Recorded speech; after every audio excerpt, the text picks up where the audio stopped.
You ask Tiger to solve. This deals with linear equations with one unknown.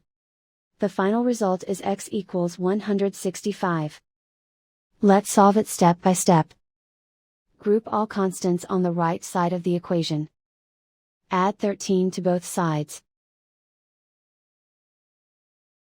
Simplify the arithmetic.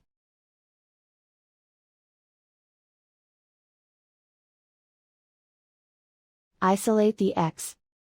Multiply both sides by 5. Group like terms.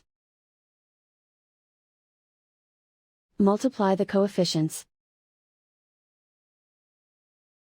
Simplify the fraction. Simplify the arithmetic. And so the final result is x equals 165.